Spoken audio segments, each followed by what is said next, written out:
والله يدعو إلى دار السلام ويهدي من يشاء إلى صراط مستقيم.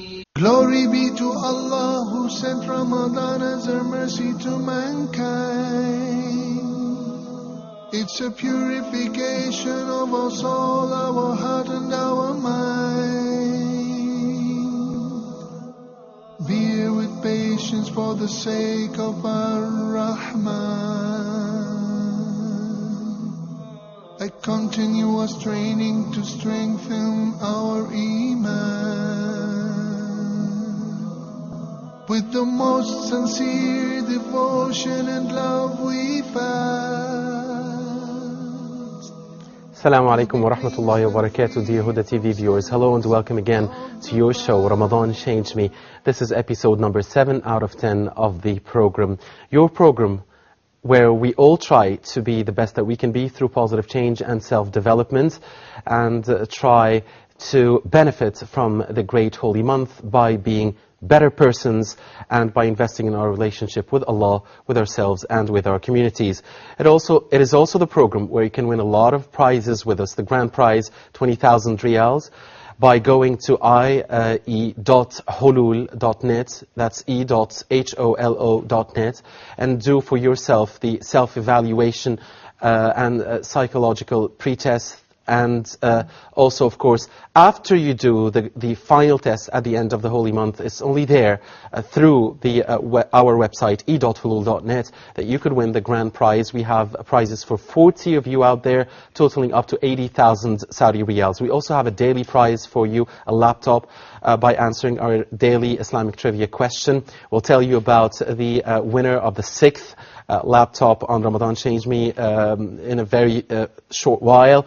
You do that by answering our question, which comes at the end of the show, by SMSing us at 002-014 327 1771. You can also join us live, waiting for your contributions at 002-0238 555 248 or 249. You can also email us at ramadanchangedme@huda.tv. We've been talking about self-development, talking about introducing yourself to yourself, making the intention to change, how to evaluate yourself and the methods and techniques of self-development. We also talked about a very sensitive issue yesterday, important one for all of us, and that is anger control or rage control. An equally important topic tonight, which is time management.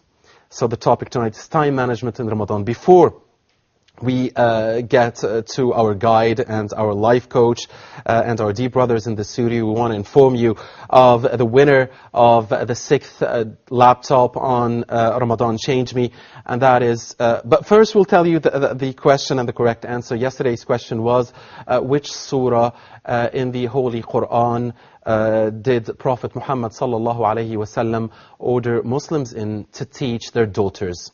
And we had 3 choices. The first choice was Surah An-Nisa, the second choice was Surah An-Nur, and the third choice was Surah Al-Ahzab. And the correct answer was the second answer, answer number 2, Surah An-Nur. And the winner was Brother Abdul Jabbar Yaqub Adam from Khartoum, Sudan. Again, Brother Abdul Jabbar Yaqub Adam from Sudan. Congratulations.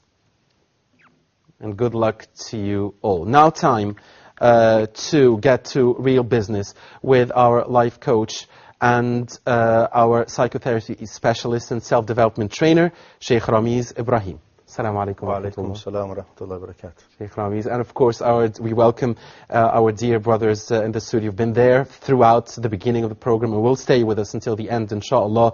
Brothers Abdullah Adiyemi, we reintroduce you to them again. Brothers Abdullah Adiyemi, who is a manager of private school in Cairo. Brother Amr Abdul Al, who is a student in the Faculty of Arts. Brother Asher Saeed, who is a software developer, and Brother Sharif Hamdi, who is a teacher of the English language. Assalamu alaikum wa rahmatullahi wa barakatuh to you, brothers. Thanks for being here. Sheikh Ramiz, the floor is yours. Time management. Manage our time, please.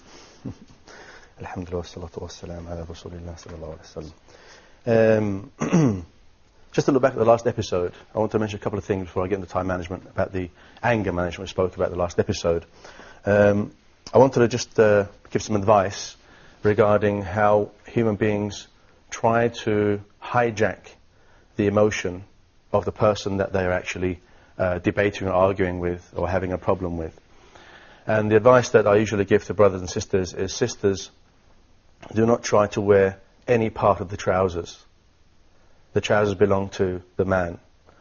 And when he comes home, all your men folk, could be your brother, it could be your husband, it could be your father, your grandfather, your uncle, comes home, and he says, oh, I've been on my feet all day, my feet hurt, I fancy fasulia, or I fancy molokhia. What is he actually saying? He's not complaining. He's actually saying, don't bother me right now. I need to relax first, and I'm hungry, my feet hurt, maybe I need a bowl of water with salt in it to help me along. And likewise, when the wife, when you come home and she complains, you're always out there with your brothers, you're never home. That's a bit of an exaggerated generalization. What is she actually saying? That's not literally what she's saying. She's saying, I missed you and I love you, where are you? It's up to us as individuals to look at the undertones again. What is actually, what's being said behind the emotional anger. We hijack it. Enough says, oh yeah, you want to fight, do you? Okay, let's have it. You know, we're all like this. You know, don't talk to me like that. Who do you think you are? You're a woman. Don't talk to me like that. There also some said you've got to be nice to the women. So this is, so this is something I wanted to clear up, and also that you need to take practical steps in anger management, as with all the lectures we speak about here. And anger management, as in time management, you need to really write down your weekly agenda.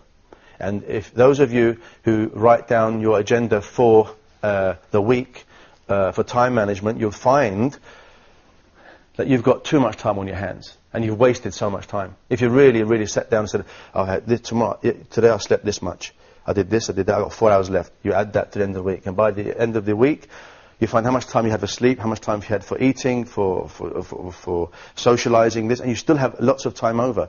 What do you do with that? What did you fill that time with? You'll find that when you, in retrospect, look back in retrospect, you'll find that you've wasted a hell of a lot of time. Too much time, in fact. So time management in Ramadan, and not just in Ramadan, if you're not good at time managing time outside of Ramadan, you're not going to be good at it inside Ramadan. And the only reason it's easier for us to, or for some of us to actually manage our time in Ramadan is because the shayateen are locked up. And it's easier, although shayateen give you who are harsh, are locked up. That's why our minds are more calmer, we can see more clearly, and we can make goals easier. But outside of Ramadan, as soon as the Eid and all that, Ramadan's finished, these goals, what happens to these goals that you really had the himmah, the enthusiasm and the movement to do? What happens to them goals? They go. Because the shayateen come and what happens? You forget all the goals. You're not strong enough to fight the forces of negativity. You'll find people who are committed to actually making a great benefit to themselves and succeeding know how to utilize time. They have no problem with it. But those people who seemingly are lazy because they're not having any motivational goals, smart goals we spoke about before, you'll find that they have no aspirations and are seemingly lazy, and they actually don't know the real value of time. So which person are you? Are you a person that is successful? And I don't mean, when I say success, it's very relative. It's relative in the dunya. Our success is for Jannah.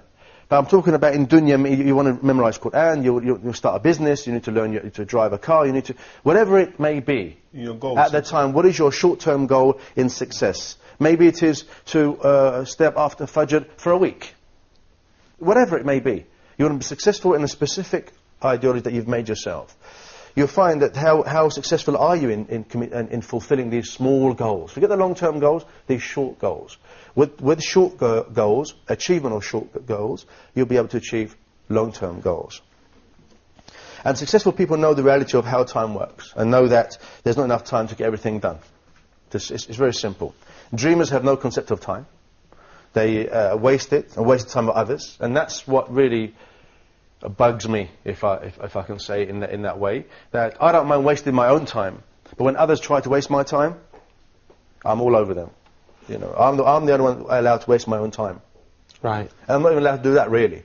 But so when proper goals are set or they're not made, Okay, they're not set up with that, and there's no motivation behind it. So time flies.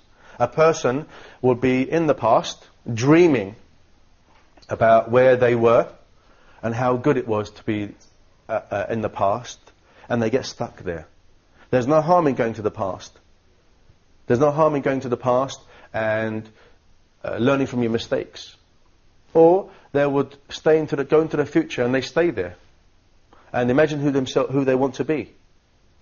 And they are in their imaginary world, in their khayal, and imagine they are that person. And we all do that. Even the viewers at home, you do this as well. You dream. Oh, I wish I was this and I did that and did this. And then what happens by the time you come to the present time now, how much time has gone by? And you say to yourself, what? I could have, I should have, and I didn't. The reason I am successful in what I do is because what motivates me is the idea that one day Allah may put me in a position where I have to say to myself, I could have, I should have, and I didn't. And I don't want that. I can't afford that in myself. I don't want to be in a position, maybe let me give me a stroke, give me a heart attack, and I can't have the same energy, the same body, the same mind as I am now. So I've got to utilize it now to the best I can before, Allahu Alam. I don't know if Allah's going to take my life through a heart attack or He's going to give me paraplegic or I don't know. And because I don't know, I can't afford to waste time. I've got to do as much as I can with the little time that I have, as much as possible. Rasulullah sallallahu alayhi wa sallam told us in the hadith that there are two things that people are not aware of and how important they are, and that's health and time. And one of the questions that will be asked by Allah subhanahu wa ta'ala before you enter Jannah is your health. I gave you health and good body. What did you do with it? How did you use it? How did you use your time? Oh Allah, I didn't have enough time. Or what about the time you watched too much TV? What about the time you drank coffee all night and shisha and you just talked about thara all night long, rubbish all night long? You don't have enough time? We know instinctively, innately, how much time that we waste. We know what's right and what's wrong. Allah subhanahu wa ta'ala says, I created the soul and I inspired it to know right from wrong. إن الإنسان على نفسه بصيرة ولو ألقى معذرة. Indeed, a person can testify even against his own self. His own self. And Sheikh Ramiz, Ibrahim, dear brothers in the studio, dear viewers, we'll be taking a very short break here and come back for the second part of time management. With patience for the sake of Ar-Rahman, a continuous training to strengthen our Iman.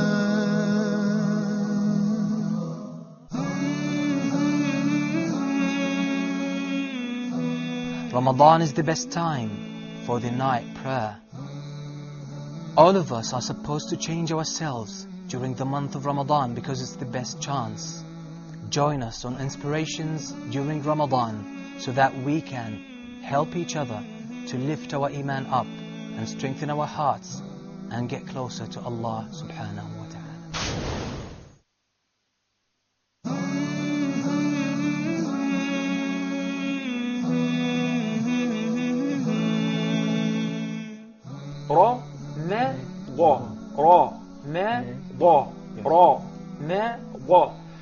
شهر رمضان الذي أنزل فيه القرآن.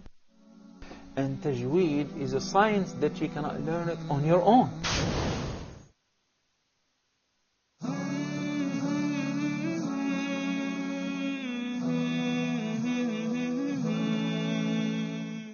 The Prophet Muhammad, peace and blessings be upon him, he told us that, we're never in the extremes, that we're always between it. We're in the middle path. He told us to take this middle path. We're the nation of the middle path. Ummatan wasatan, down the middle. Bear with patience for the sake of Ar-Rahman,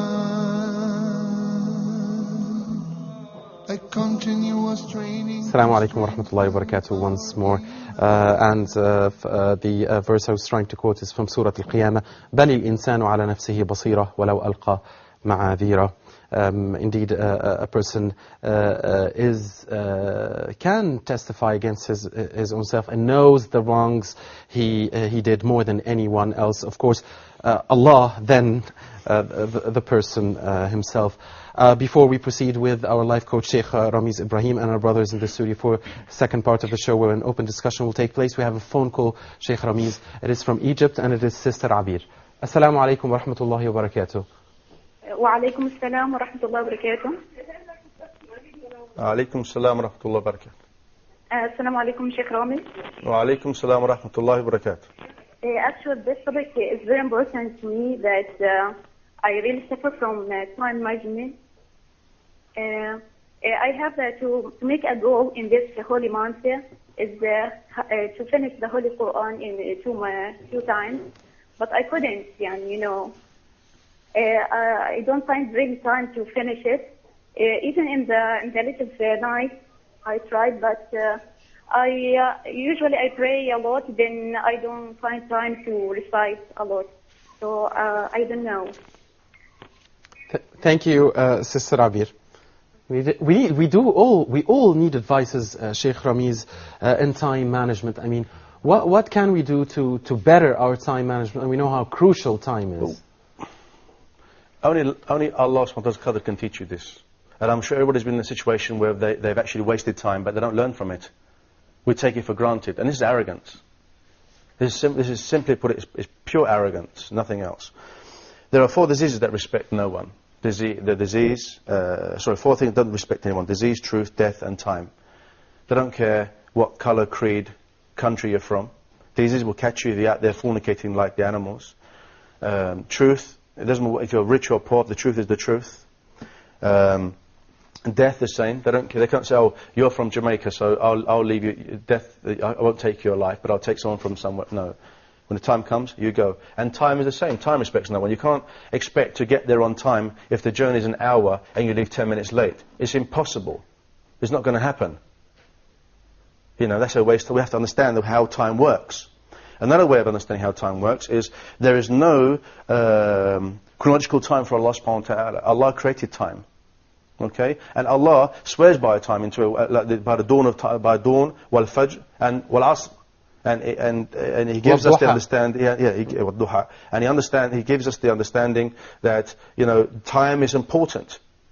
Okay? And the death, my birth, the creation of the pen, the last person in hellfire, the first person himself, Rasulullah enter paradise, is happening right now to Allah. The Battle of Badr is happening now.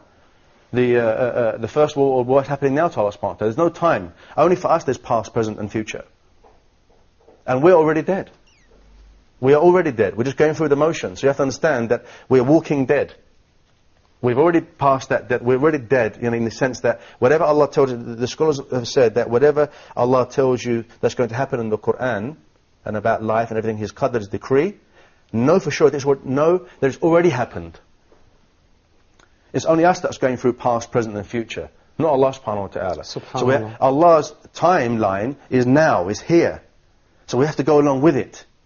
And if it goes forward, we have to run after it and catch that time. It's not going to wait for us. The ones that it's like the wave of kufr. If you don't get further in your iman, it's going to swallow you up. And depending on how strong you are, depends how much iman you're going to lose. And Allah subhanahu wa ta'ala has given us the verse in Surah Nisa, إِنَّ الصَّلَاةَ كَانَتْ عَلَى الْمُؤْمِنِينَ كِتَابًا مَوْقُوتًا. That the prayer has been prescribed on the believers, those who claim to believe, at specific times. So if you know for sure that if you haven't got good time management, you're always late for salah. You're always joining. You're missing the sunnah because you've got no time. You're rushed in the mind because you've got work to do. You're running away from family. You're running for everybody else and neglecting yourself. You're becoming a candle. You're giving everybody else light and heat, and you're burning yourself away. And in the end, when you've got no energy to give anybody else, they will leave you, and those people who take will go to somebody else. And they'll complain, and they'll start screaming at you because they need from you. But they don't know how to replenish you. Only you can tell people how to replenish you. By controlling the time, controlling the family time. Rasulullah Ali ibn Abi Talib anhu said that when Rasulullah used to come home, he'd allocate time for Allah subhanahu wa ta'ala, his family and himself. And his own time, he would split it between himself and the people. So just let's practice that hadith. Make some time for Allah subhanahu wa ta'ala this month. Make some time for the Quran. Make some time for your family. And when your family is overpowering you, say no. It's hard. Your children say, oh, Baba, oh, no. If you spent 3 days away from the family every week, what's wrong with that? For Allah subhanahu wa ta'ala, and helping, doing da'wah, going out to feeding the poor people. Allah will take care of the children. Every father has a fear of their family being lost in kufr, or lost in poverty or unbeneficial knowledge. Well, you know the story of Khidr, when he fixed the wall in Antakya in Turkey. Why did he fix it? Underneath was the orphan's wealth. What does Allah say in the Quran? We preserve the orphan's wealth. Why? Because their father was a pious man. So ask yourselves this question. Viewers, ask yourself this question as well. How much time do you waste? I'm not going to say to you, how do you manage your time? That's up to you. But how much time do you waste? Asha, tell me, how much time do we waste generally? I could answer it for you, but... Personally, I think I waste a lot of time. You are not alone. Yeah. When I think about time, I think usually about after I die, and I will look back on my life. And if I minus my salah and my fasting, I think about I've had 24 hours in the day, and what did I do? Then I realize then there's actually how much time I waste during the day. Abdullah? I would say I used to waste a lot of time, and I'm only now managing it because I'm carrying a pen. Okay. This helps. Yes. You know, how does it help? Because I write things down. Right. Okay, good. And this is one of the first surahs that Allah subhanahu wa ta'ala revealed. He taught man from a pen which he knew not. So the pen and writing is actually helpful for the memory management and you know. Yeah, actually, also I used to lose a lot of time, to waste a lot of time. But when I decide to plan out to manage my time, okay, some friend came, okay, let's go hang out today. You get distracted. Yeah, I say okay, let's go. What about my plan, my management? No, let's start tomorrow. Okay. Okay. Truth. Yeah, I'm not going to lie about this. I also waste. Hope not. Yeah. Be honest as possible. I also waste a lot of time, but this is. I do not do this in purpose. I do this because there could be. There's not arranging time properly for me. I do not arrange my time, arrange my things that I should know, that I should do. Okay, and I think I have to know the propriety of the things that I should do first, which is in the first place, which is in the second one. That's all. So arrangement. Yeah. Yeah, honesty does save time. A few pointers that I can give in regards to this is this will be a funny one. Try to be friends with time, because good friends you don't want to lose.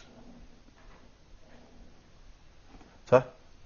Try and be friends with time. It's your best friend. Indeed, because we always hear that time is your #1 enemy. Yeah. It can be an enemy or it can be a best friend, or worst enemy. It's a double-edged weapon. We need to prioritize time, allocate to specific things we need to do. Writing down, have a diary. Don't be arrogant thinking you know everything. You know, a few years back, when I was a bit younger, I used to have the ability to prioritize everything in my mind. Now I can't do that. Now I have to write things down now. Well, I use my phone. You know, these thingy phones you have with emails and... Recognize what is important and what is urgent in a task. That's another thing. You don't recognize what is urgent and what is important. So you've got 10 list of 10 things to do for the rest of the week. Most people seem to do the important ones first and leave the urgent ones. Instead of allocating, number 1, number 5 and number 6, actually I can do that next week. I can procrastinate on that in a good way, in a positive way, by allocating time. I can do these 3 next week. That will leave me less things to do, more time. Prioritizing, then find out what is urgent. Right, these 2 things need to be done now. Right, do these things first. Prioritizing your time. Find what's urgent and what is important. Starting early.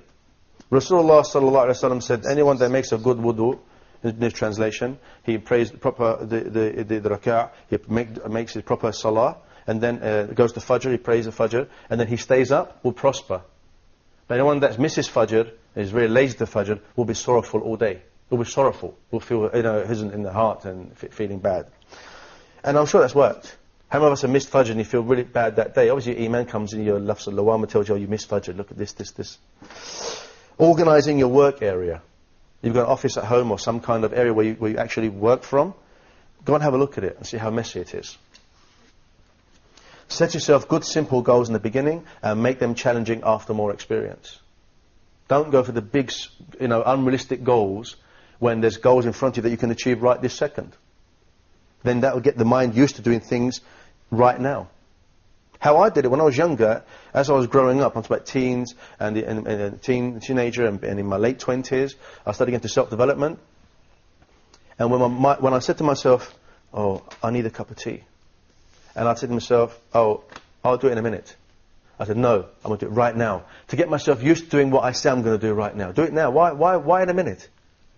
That's just saying. So succeeding in achieving short-term goals gives you more confidence and makes you stronger in succeeding in potential long-term goals. It may be silly, but that's how you're training your mind.